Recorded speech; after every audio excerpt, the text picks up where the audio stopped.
All right, good morning, everybody. We're going to convene our January 29th meeting of the Majority Leader Roundtable. Thanks, everybody, for joining us live here in this balmy room. And if you're on Zoom, hopefully you're in a cooler place than we are, because the climate control is not working as we would prefer it worked in the room right now. But we are going to survive this because we are durable people. We want to feel like it's Nevada. That's right.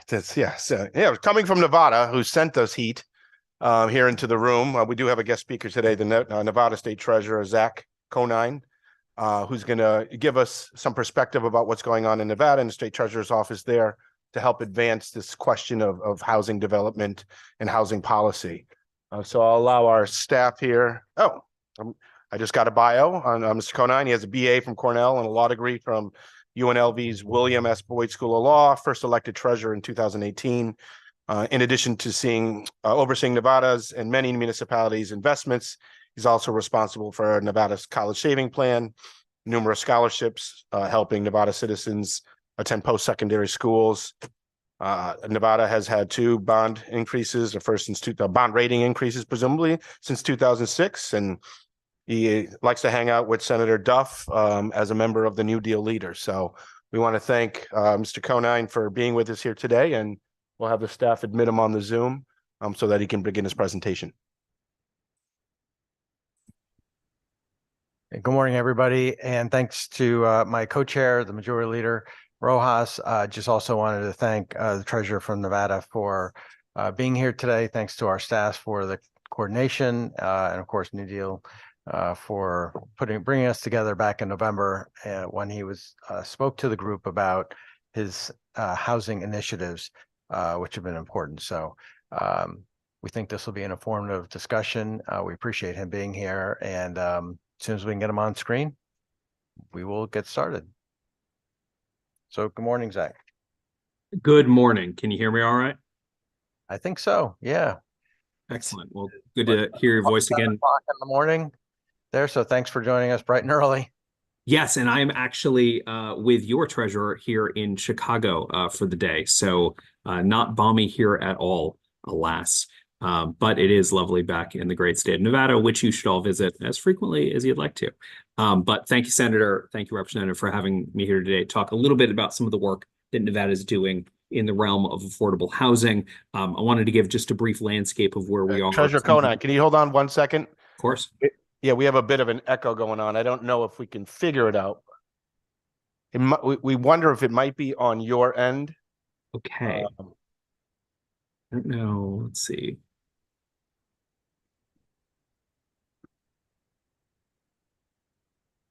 I can turn off my volume, but then I won't be able to hear you when you talk. And we're gonna double check the technology here in the room as well too. We might be hearing it through the TV as well as a speaker system that's in the room that we're in. So just give us 2 seconds. Roger that. Standing by.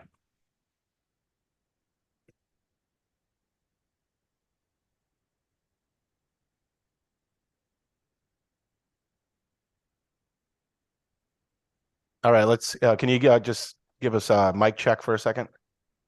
Testing, 1, 2, 3. Yeah, perfect. We got the volume down on the TV. Technology problem solved. Yeah, please continue. Go ahead. Excellent. So I wanted to give just a brief overview about some of the work that we're doing in Nevada, starting a little bit with the size of the problem. In Nevada, like in almost all other places in the country, we have an affordable housing crisis. There are about 3.2 million people that live in the state. We are the 7th largest state from geographic size, and we find ourselves needing about 105,000 units in affordable housing. That's a problem, and not a problem that we're going to solve quickly, not a problem we're going to solve with anything less than an all-hands-on-deck approach. Of those 105 units, about 85,000 of these units would be what we consider big A affordable, right? So a need for a unit that has a 60% AMI restriction or less.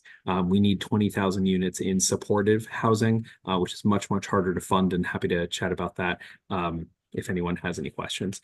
And our approach comes originally from a place of sort of moral compass, right? In Nevada, we believe housing is a human right. And if we can't solve housing, especially in a place like Nevada, which doesn't have an income tax, just in case you have any businesses out there listening, thinking about where they could be that don't have income taxes, just an idea. But in a state like that, we need to make sure that people are able to spend money in order to support the government and the services that they need, right? Our major revenue sources are sales tax, gaming taxes, other taxes and fees, but things based on consumption. And as we found at the beginning of the pandemic, when individuals are housing insecure, they are certainly budget insecure, and they're less likely to spend money, which of course then creates a ripple effect throughout the government. So the crisis is pretty existential for us. So coming from a place of housing as a human right, our focus primarily is on supply, not demand. Demand, we found, isn't something that the government's does a great job of preventing or encouraging on the housing front. And so we don't really spend a lot of time thinking about it. We focus on supply. And our broad belief is that all housing is good housing. There's a lot of arguments to say, you know, we should focus just on affordable housing or just on transitionary housing or just on supportive housing or on support for individuals who are displaced from housing. We agree, but all housing is effective. If we're able to build a mansion, we know that that is going to help get someone in that mansion, which will then open up lower opportunity. We saw the reverse of that happen in Reno a couple of years back when Tesla moved into town with a gigafactory, right? Massive, great economic opportunity for the state, but it created a lot of displacement. So the individuals who were in $1 million homes found those $1 million homes too expensive and moved into $750,000 homes and sort of all the way down the housing chain until individuals who were found themselves in apartments ended up staying in weeklies and motels. And then the people who were in weeklies got displaced onto the street. When there is more demand, which you can't control, it just ends up compressing supply at all levels. And so our focus is on anything we can do to help from a level perspective.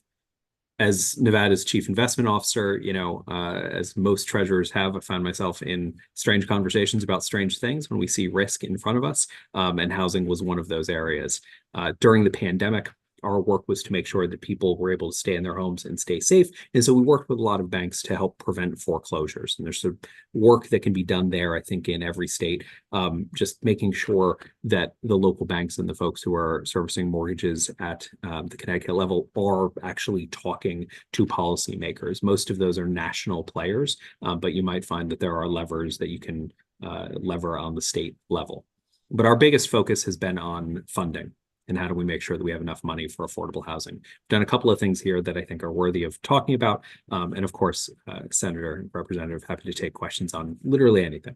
Our first was the use of ARPA dollars. So we dedicated $500 million worth of ARPA dollars, state and local fiscal relief, so the most flexible dollars, into an initiative called Home Means Nevada. And what Home Means Nevada did was it took the existing pipeline of affordable housing that was coming into the state through our housing division, housing that would typically be interested in LIHTC or other tax credits, right? That we were using conduit issuance, private activity bonds from the feds and for HUD in order to support. It was able to take that and supercharge it. So we were able to take projects that perhaps would be 2 or 3 years out and move them into the current, right, to increase that size of the pipeline.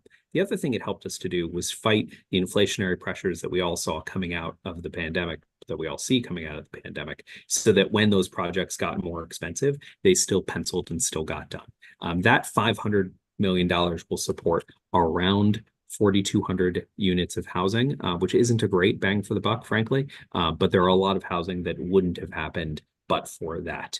And again, getting back to our original principle of all housing is good housing, we wanted to make sure those projects got done. Another area where we've been really effective is we have taken our entire allocation of private activity bonds, and a vast majority of that goes towards housing, whether it's through multifamily housing, through private activity bonds, or if we're using those bonds to support single-family down payment assistance, which we found is really helpful, especially in our more rural communities and places where housing and single-family homes still remain somewhat affordable. It's a great way to get people in homes, especially first-time home buyers. But on the multifamily side, we've really leaned away from industrial revenue bonds and using those for industrial purposes and really focused on housing. I think we have other tools that can help attract businesses to the state, but we don't have a lot of other tools that can help on housing. Since I've been treasurer, we've spent a little bit more than $2 billion on private activity bonds that have gone into multifamily housing, and that's been helpful. Those are all tools, of course, that Connecticut has available to them, and I'm sure you already use relatively effectively. Let's talk about some that are a bit unique to Nevada. In 2017, the state created something called an infrastructure bank with the original intention of providing a gap in funding between when our legislature meets. Our legislature only meets for 120 days every 2 years, and the work that needs to be done in the time that's outside of that legislative session. We found ourselves with budget opportunities that we just couldn't take advantage of. And so we created an infrastructure bank. We never funded it, as is the nature sometimes with government, but we had this vehicle. In 2021, we revisited that vehicle and really shifted it to focus on social infrastructure. So now we can spend money from that bank on housing. We can spend money from that bank on education, charter schools, and various other things. And part of that was a belief that there was capital on the sidelines that we could tap into, because at least in Nevada, there was not going to be enough money locally to deal with housing crisis. We had to bring in invested capital from outside the state. And so we started talking to our friends, primarily in the union pension space, but in other major asset allocators, about what type of investments they were looking for. Now, if you remember at the time, the Fed hadn't increased interest rates nearly as high as they have now. So there were plenty of dollars that were supposed to go into fixed income that were effectively dormant, sitting on the sidelines, waiting to be invested. And a lot of them were moving internationally. You saw infrastructure investment in Australia, it saw infrastructure investment in South America, in Spain, but not a lot in the United States, and certainly not a lot in Nevada. So in the creation of this bank, we worked with those private equity companies, with those union pension firms, with those other fixed income investors, to see what sort of infrastructure projects they were looking for.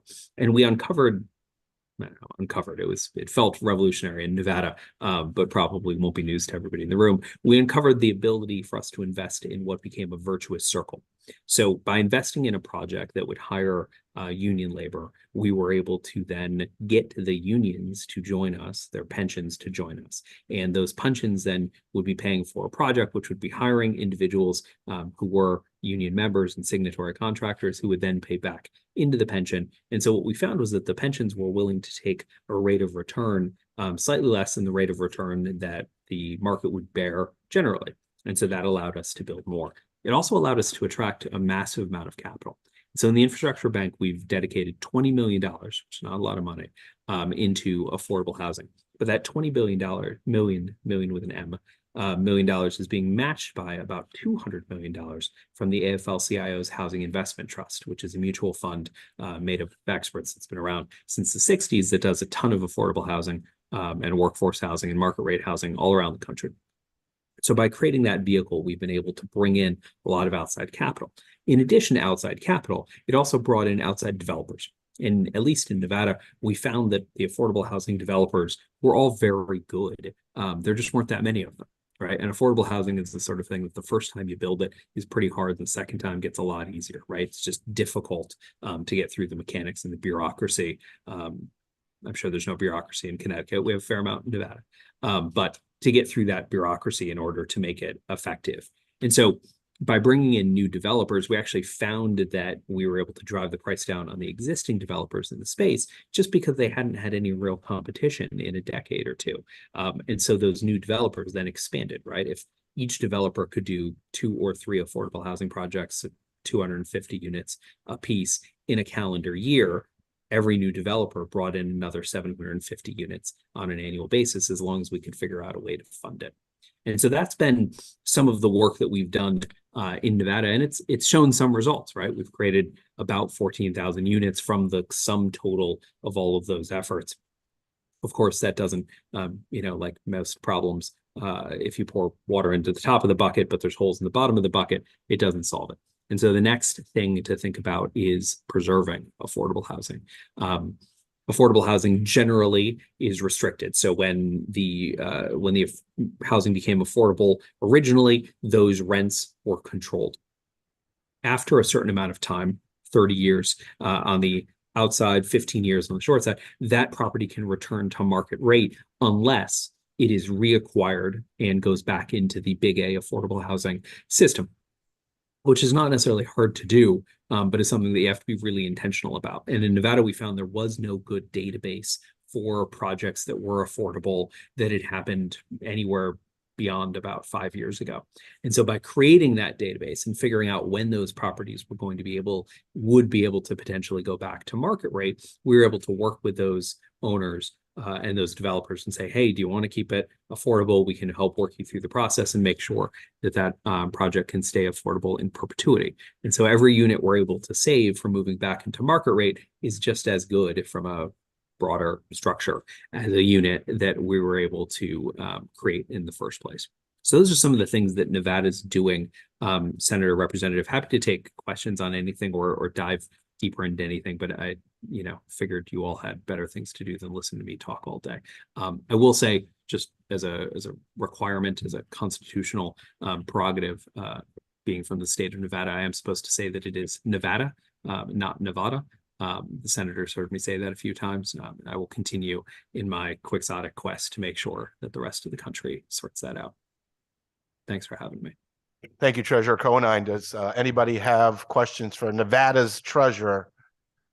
Either on the Zoom, which I can pull up, or in the room.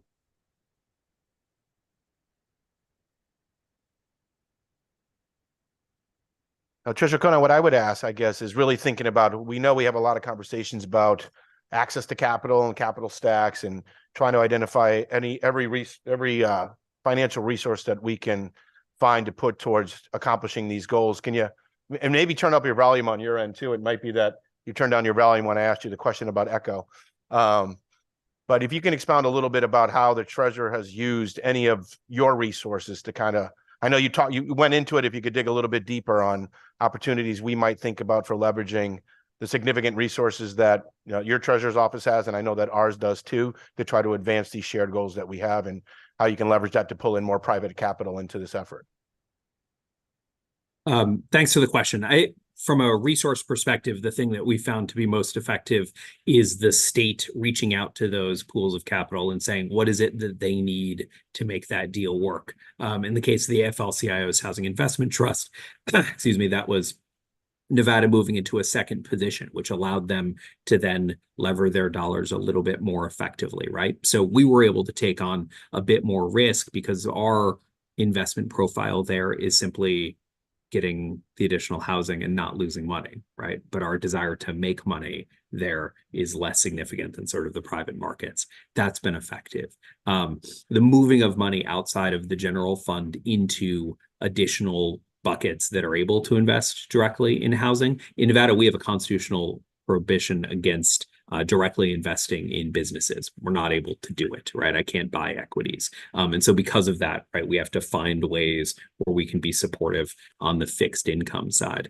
But most of our success there, Representative, has been asking the capital what they need and then finding ways that we can do it within the relatively rigorous framework that we've got. I find generally there are not a lot of people in the affordable housing space who are willing to put their money in first and take their money out last. I think that's a role that the state can have because our interests here, like I said, aren't completely on the financial side. Our interests are making sure that we can build as much housing as possible for Nevadans.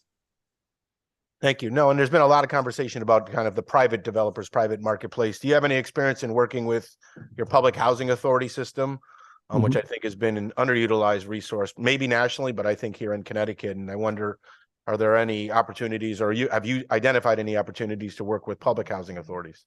Yeah, absolutely. And, we have 3 regional public housing authorities.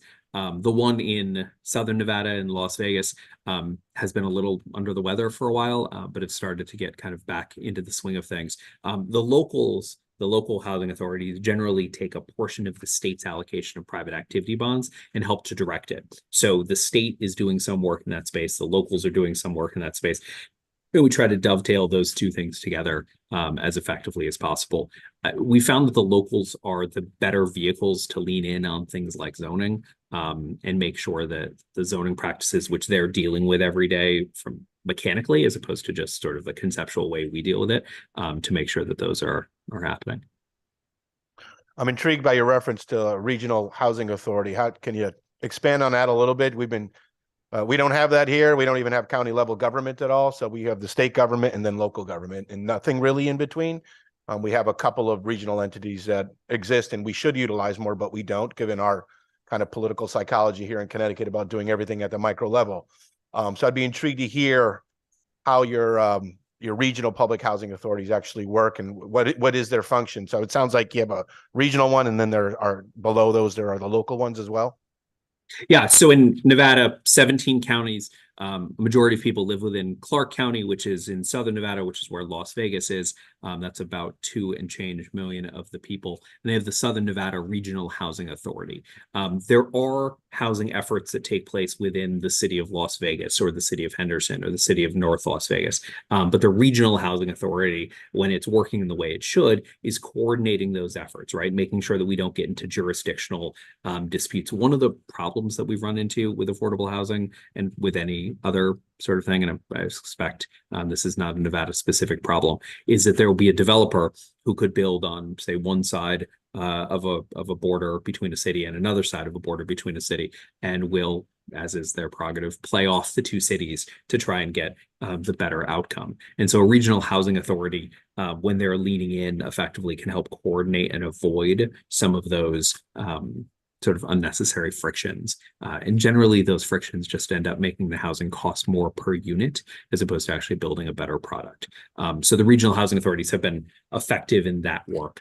The rest of the state, we have a Reno Housing Authority, RENO, Reno Housing Authority, which is Washoe County, the other large county in the state. And then the rest of the 15, the other 15 counties are combined into a rural housing authority. The rural housing authority has been interesting because it provides some level of purchasing power and decision power to those counties. Each of those counties, their allocation, which is based on population of private activity bonds, is too small to actually build a project, right? We're talking $3 million in one, $2 million in another, $800,000 in a third. But by combining those all together, the Rural Housing Authority is able to help support projects, that we know we're not going to have a project in every one of the 15 counties every year. It just mathematically wouldn't work, right? You'd be building one apartment that's freestanding. But if we're able to sort of use that as a central clearinghouse, we're able to move those dollars around between counties and build the project that is actually the highest and best for the area. And I think the housing, specifically the Rural Housing Authority, does an exceptional job of kind of keeping everybody rowing in the same direction, which can be difficult. God, I know we have one question online. I'll ask one more and then allow some other folks to ask questions. On the infrastructure bank, again, if you could expand a little bit on that, on what are the investments that are made by that infrastructure bank? And I don't know if it's completely capitalized with ARPA dollars, which will disappear at some point, but if you could speak about how that's capitalized, I think that would be helpful too. Excellent. Yeah. So the infrastructure bank was completely capitalized through a general obligation bond issued by the state. So no ARPA dollars in there at all. So we've got a corpus of about $75 million. We split that $75 million into 3 tranches. $15 million for educational support, primarily a charter school revolving loan capital fund, which is a long political story, but an effective vehicle. It would be here too. Yeah, we were able to take that $15 million and leverage it with about $85 million of outside capital, creating a $100 million fund, right? Which has really been sort of the for what reason of the infrastructure bank, is to complete projects that we couldn't complete but for the infrastructure bank, but B, have a vehicle where outside capital can come into the state, which was not something that we saw a lot of, right? There wasn't a lot of public-private partnerships coming in Nevada, and the infrastructure bank by its nature sort of creates them. Second piece was the housing dollars that I spoke to, about $20 million that is levered against around $200 million from the AFL-CIO's Housing Investment Trust, again, which is a mutual fund, does this work everywhere. And same thing, right? By creating that $20 million and positioning it behind this additional money, we're able to drive that capital into the state and those developers. And then the last chunk for us was within the infrastructure investment and jobs law. There are plenty of things where the state would need to come up with some piece of match. In Nevada, because of our 2-year budget cycle and the small amount of time we're in session, we often miss out on federal dollars because we don't have a mechanic to quickly find the money for the match, right? We might have the cash, but we don't have the legislative authority. And so the bank gives us the opportunity to avoid that as a problem with sort of a blanket, you can spend money on this if you need to.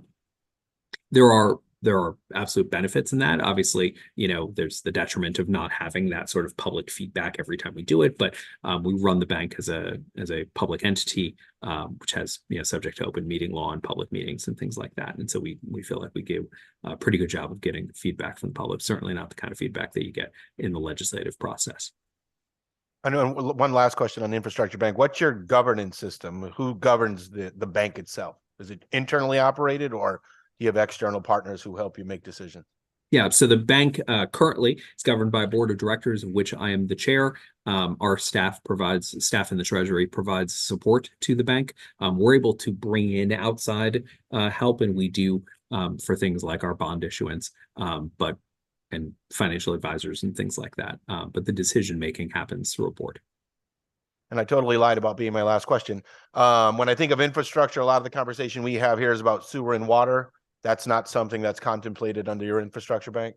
We can, but what we found was that, sewer and water projects, assuming that they are existing, can be handled under the revolving water funds that exist within the state of Nevada and many other states, right? Those can be WIFIA dollars. Transportation projects we can pay for using our Nevada Department of Transportation dollars and the Transportation Trust Fund writ large, right? There's plenty of money out there to do that work. What we found is that there wasn't a lot of money out there to do innovative things on affordable housing. There wasn't a lot of money out there to do innovative things on charter schools. So we really try to use the bank to fill in the gaps around the financing structure. Now, with that said, there are sewer and water projects that are for expansion as opposed to revision of existing capacity, and most revolving water funds can't support those. And so the bank can go in and provide short-term capital or long-term capital to build out, let's say, a new sewer treatment plant for an expanded housing subdivision. We can do that work. We haven't done a lot of it yet, but we expect we'll do more in the future. Oh, got it. Thank you so much. We're going to go to Senator Duff, and then we have Francis Pickering online. He's the executive director of one of those regional entities that we don't utilize quite enough. Senator Duff. Thank you, Mr. Chair. And thanks again, Treasurer, for a great presentation and a lot of good information on how it impacts you in your state. I wanted to ask, you touched upon a little bit about local zoning and how that, especially since you have county government, and how that works with your infrastructure bank and even building more housing. I mean, we're in Connecticut, we have over 100,000 job openings. We probably are over 100,000 units short of where we need to be on housing, and a good chunk of that is obviously in affordable housing as well. But trying to, how well or not, or what's the tension, I guess, between what you're trying to do and local government or county government as it relates to building housing or zoning resistance? Thanks for the question, Senator. I'm trying to figure out the nice way to say this. We generally do not spend a ton of time thinking about zoning because the size of the whole is so big. And so we direct capital to places where zoning isn't an issue. And so there are certain communities that are more willing to allow for infill housing. They get more of the money. They get more of the attention.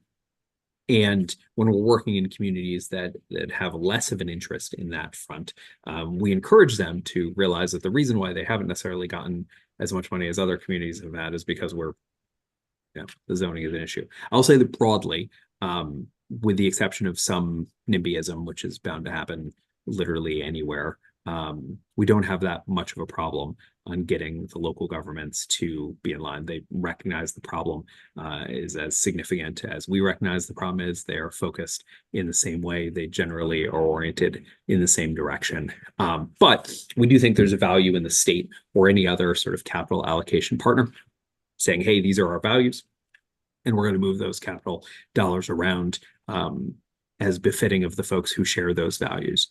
And so we've seen ideas and plans for either restrictions at the legislative level that say, if you want access to this pool of money, here are the things you need to do. You need to have a fast lane for affordable housing construction. You need to reduce connection fees on sewer and water, or various other things that can be barriers to affordable housing. We support those sorts of efforts broadly, but as of today, there has been enough need that we haven't found ourselves sort of in a tiff with the local governments on zoning. Another, I guess I should mention, another quality for Nevada is about 80% of our land is still owned by the federal government. And so oftentimes the folks that we're working with to try and get access to land isn't Nevadans at all, it's the BLM. Oh, that's interesting. Okay. I would say that it's a little different here in Connecticut with regards to local zoning and the tensions that are faced. And I think Connecticut is a bit at a crossroads right now as to whether or not we continue kind of beating our head against the wall on working with some of the smaller communities, or we just invest in other communities that want to grow and thrive and build more housing and have more housing. Because if it's easier to build it there, then maybe that's what we do.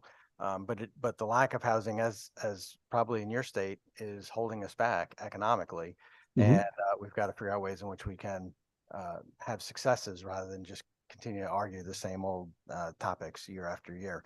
One other thing you mentioned was expiring affordable housing units. Can you just expand on that a little bit so we can have a little bit more information? Yes. So from a thanks for the question, Senator, and couldn't agree more on the importance of all of that. But on the expiration of housing, generally, when a developer agrees for their housing to become affordable, two things happen. They get access to capital they wouldn't have access to otherwise, and their rent, what they can charge for the apartments, is controlled, right, by a calculation. That calculation generally is room to room. They're starting to make changes around the country. HUD is, so that you'll be able to look at the entire project and look at the average there, which would be much more helpful for developers. That gets a little bit in the weeds, but happy to chat about it if anyone wants. But you're restricting those units. You're saying we're only going to rent to individuals who have 60% of average median income or less, right? You can have units at 50%, you can have units at 20%, 30%, whatever you want. But generally you see projects being built that are majority of them are 60%. The incremental benefit to the developer of having units that are more restricted generally is not outweighed by the amount of capital that comes in. 60% generally is the sweet spot for what we call big A affordable housing. Once a project is completed, it is restricted from moving outside of that affordability for a period of time. In Nevada, new projects are 30 years. So if you build a project on day one, 30 years later, that developer is no longer controlled by the restrictions around income. Older projects had that same restriction, but the time frame is often less, as little as 15 years. Some were done at 12 years, but most of them in Nevada are 15-year pieces of business. Because that was all done by different folks, right? There was a different treasurer at that point. There were different people working in housing. There's been basically full turnover in those agencies around the state. We didn't have any institutional memory that said, here are projects that were done that were big A affordable, who at some point won't be big A affordable. We didn't have a database. And so when those projects are moving off of affordability, when they get to year 16 or 31 or whatever it is for that specific project, the developer has a choice. The owner has a choice. They can either move that project to market rate, assuming they're going to continue to use it as housing, right? But they can keep it they can move it into market rate housing, right? Which is generally a pretty significant increase in rent over what it was, right? Or they can go through a process called acquisition rehab or AC rehab, where they will get in additional dollars, right? As though they were buying the project new. They will get additional dollars for renovations, which can be really useful. A lot of these units are, at this case, or at this stage, 15, 20 years old. There is not a ton of incentive for affordable housing developers to continue to update the properties each and every year, just like any other housing developer, right? There's kind of a fine line between profit and not. And so those units often are a little bit long in the tooth. And so those new dollars both keep them affordable and help bring up the quality of life for the individuals who are in those units. And then the clock starts over. So Nevada, right? If we have something that's been affordable for 15 years and it's about to expire, and we can convince them to keep that unit affordable, which generally they're amenable to because they're already in the business of affordable housing, right? You don't have a lot of one-off affordable housing developers where they have one unit, right, or one building. It's usually multiple because this thing scales effectively. We're able to keep it affordable in the future for another 30 years, right? So the timer starts over, they get some additional money, there's an additional, there's state support and tax credit support and the rest. They're able to revitalize the property and keep it affordable for another 15, 20, 30 years. By definition, those units are much cheaper per unit than the creation of new housing. It depends on the age of the unit and the rest, but think about it in the term of about 5 to 7-fold cheaper to keep a unit affordable than it is to create a new affordable unit. And that could be massive, right? Massive. And each one of those units sort of counts, right? If you lose a unit at the top or you gain a unit at the bottom, it's the same unit when we look at our overall stats and the overall need in the state. So we spend a lot of time making sure that we don't have affordable housing fall out of affordability. And I expect Connecticut and in almost every other state, you have units that are falling out of affordability every month, right? And every one of those having to rebuild from the ground is much more expensive.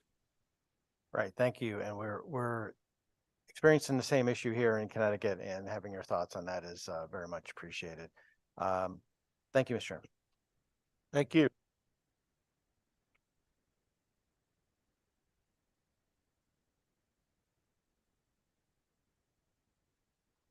You just went to refill his coffee. He'll be back in 2 seconds. No, I'm kidding. I'm making that up.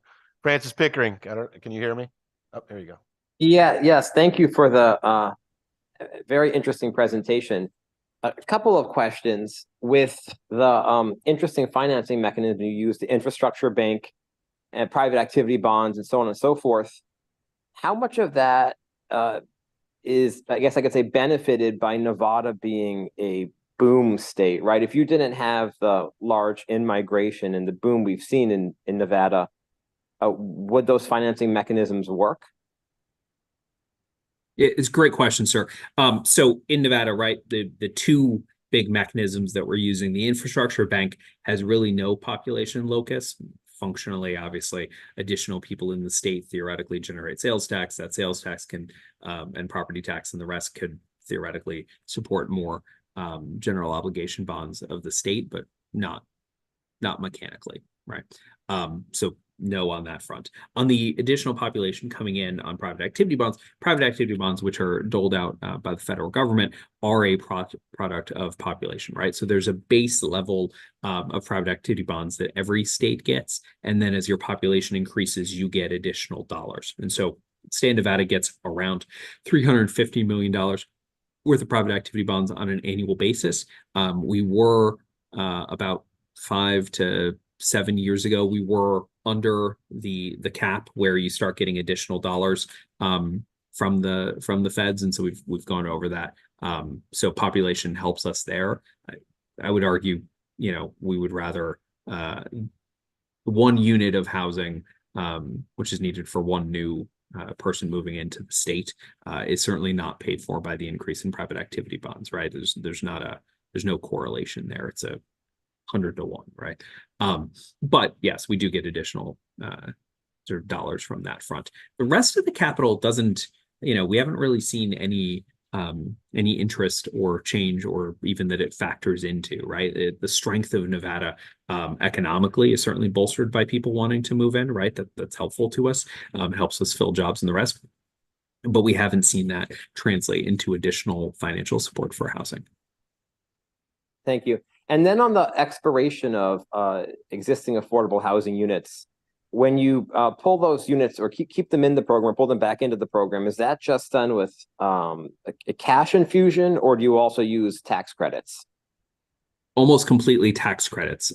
So in most cases, acquisition rehab is supported by private activity bond dollars, right? So we're using conduit issuance. We're giving that developer access to issue tax-exempt bonding. That tax-exempt bonding makes the math work for them, right? So a combination of that, LIHTC, and other tax credits. But the state is very rarely putting cash dollars into those projects, with the exception of the Home Means Nevada initiative, which was that $500 million worth of ARPA, kind of a one-time project. And what we found again with those dollars is some of that moved projects from 2027 into 2023 or 2024. There was some of that, but a majority of that was effectively covering the inflationary pressures so that the units that were going to get built prior to lumber tripling in price temporarily, right?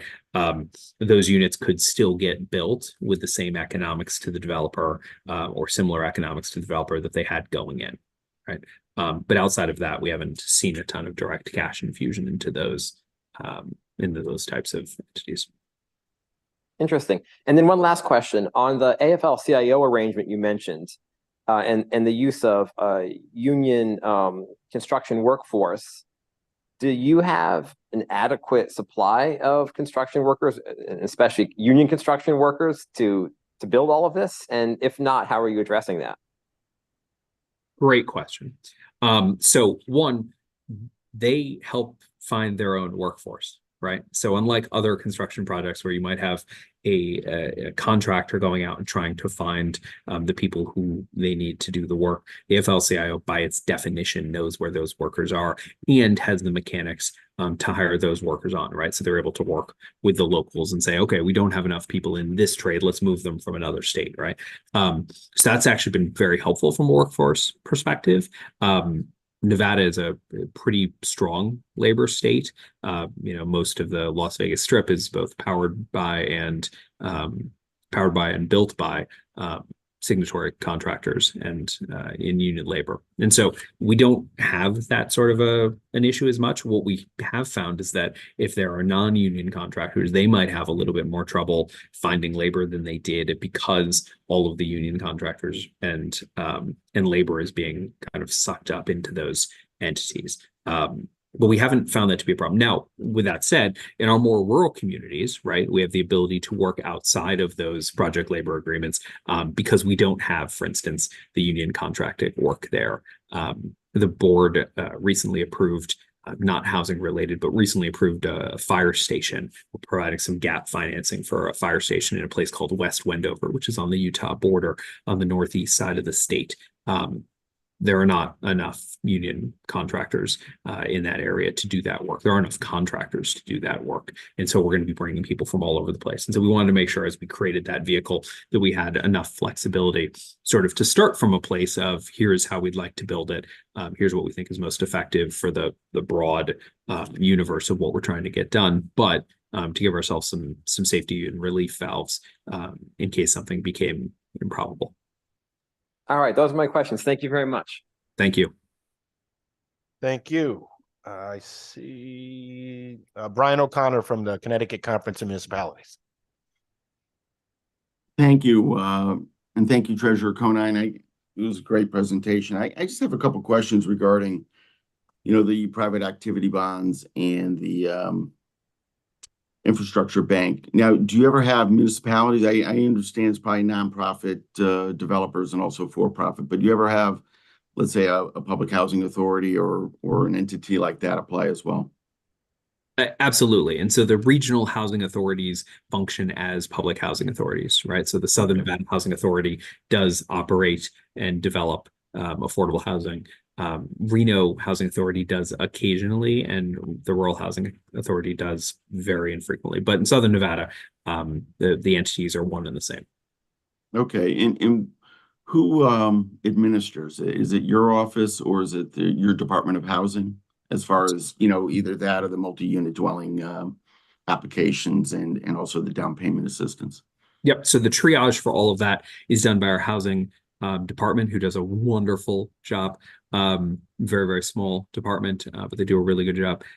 So our housing department, which is part of business and industry, which is effectively our commerce department, functions in that role. And then our office, myself and the governor and the controller, who is our state's chief accountant, and a few others sit on something called the Board of Finance, which does the final approval. We also have an advisory council, which is legislatively led and has some members of private industry who are serve an advisory role as to the kind of allocation of those credits originally. But broadly, 350 million comes in, that it gets split. The state keeps 175, the counties take 175 in proportion to their size. The smaller counties pool their private activity bond funding into the Rural Housing Authority. The Rural Housing Authority generally then partners with the state to do projects in the rurals. Clark County, which receives the lion's share of the county portion of those dollars, will work with North Las Vegas, City of Las Vegas, City of Henderson, the other unincorporated parts of the county. And they will do projects themselves, and they'll do projects in partnership with the state. Great. Thank you very much. Of course. Thank you, Brian. Any other folks have questions or comments for Treasurer Conine from Nevada?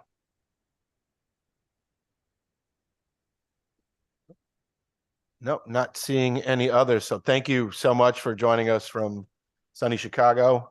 Senator Duff, I don't know if you have any closing comments for your colleague. No, I just want thank you, Treasurer, for all your expertise. We appreciate it.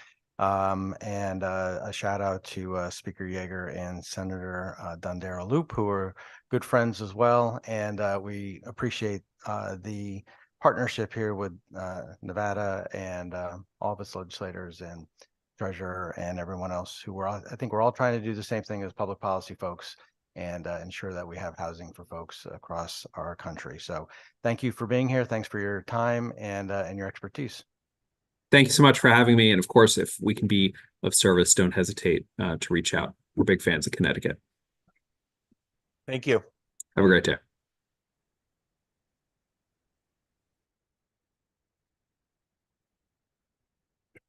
All right. Thanks, everybody, for that participating in that conversation. The only other item we want to touch on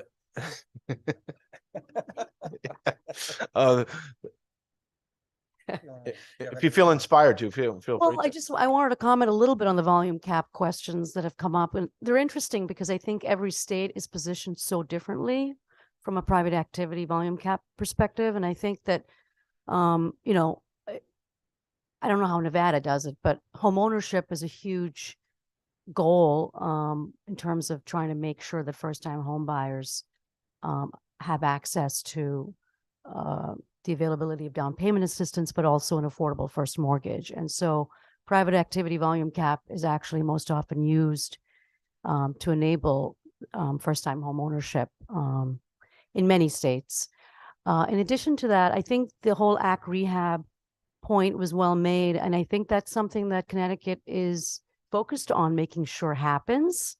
And you know, CHFA along with DOH have focused a lot in the last few years, especially as deals are coming up against their expiration dates, to make sure that those units are getting preserved. Often the tax credit is necessary because of the scale of development as well as the acquisition dollars that are needed to transfer ownership.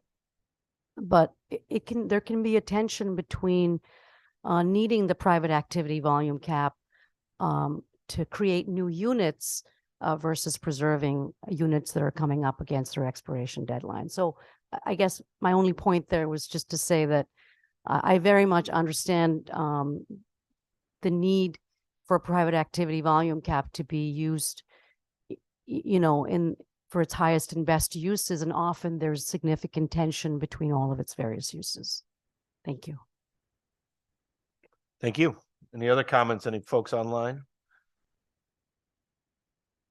All right, for our next item, what we want to talk about was just the process for the subcommittees who are all kind of wrapping up their work and developing their recommendations. I think some of the subcommittees are taking different approaches to it. The barrier subgroup that I've been leading we're about to send our draft recommendations out to the committee, kind of take an informal vote to try to prioritize some of the recommendations that we think might be most feasible in a short legislative session and in the second year of a budget, recognizing that there's probably lots of good ideas out there, but many of them might cost money. And it's not that we can't consider them, but we know that there are likely to be limitations in terms of what we can spend new dollars on in the short session. But that doesn't preclude us from looking ahead to the next legislative session when we enter budget discussions again. So I know the committees are in different places with their recommendations, but we'd ask for folks to wrap that process up in the next week. The legislation called for a report to be presented to the Housing Committee. We know that there's likely to be recommendations in that report that are not the purview of the Housing Committee. So those of us who kind of serve in the elected part of this will figure out the logistics of getting recommendations that we see as feasible as being able to be done this legislative session. We know that there will be, we think there'll be a kind of a catch-all bill for recommendations from the Roundtable itself so that it has its own vehicle.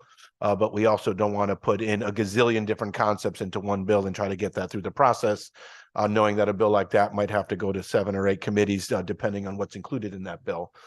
So as the subcommittees are just wrapping up their work, we can send those into the staff. We will aggregate all of that information, then get it back out to the working group. And I think we'll make determinations about whether that's something we just want to move forward to the committee, or if there's interest in taking a vote, we can take a vote, or also present an opportunity for any members of the roundtable to offer their dissent if they don't necessarily agree with a recommendation either. We all know as part of this process, just because you might vote to move something forward doesn't necessarily mean that you fully endorse the concept for final passage as a law. So we'll kind of work through those logistics, but certainly be able to present to the legislature some more recommendations that we can all consider as we try to advance this policy goal of housing, knowing that none of this is going to be done in 1 year. It'll be a multi-year effort. So Senator Duff, I don't know if you want to add it. I appreciate that. Thank you. And thanks to the members of the roundtable for all their work and help on this. I think one of the goals was to continue the conversation in the interim between the long session and the short session. I think we've been successful at doing that. I think we've opened up a lot of dialogue. And thanks to many articles in the media as well, that's helped to inform the public about what we've been doing and try and help to let them know, the public, about some of the challenges we face on housing and building housing here in the state of Connecticut. So for us, I think we will, as the majority leader said, we will work to bring all those things together and have pieces and multiple bills. But we'll also probably still work to keep the roundtable moving forward. I expect to meet at some point during the session. Not going to say how many times, because who knows, because we all get busy during the session. But it is something that we want to continue, because this is really one of the most important issues, if not the most important issue facing our state right now. So we need to continue this conversation and work with partners in our communities, work with our state agencies who are here, and continue to figure out strategies so that we can get shovels in the ground and have success. So I just want to thank the House Majority Leader for all his work and his effort on this, and our staffs for what they've done, and look forward to coming back hopefully in a couple of weeks. I think we have one other thing that's going to be really interesting and informative, and we'll send that information out as soon as we have things confirmed. Thank you, sir. Thank you. I think that is it for today's meeting. So everybody gets a half hour back to work on housing issues. And we will be in touch about our next meeting. So thank you, everybody, for joining us today. Thank you.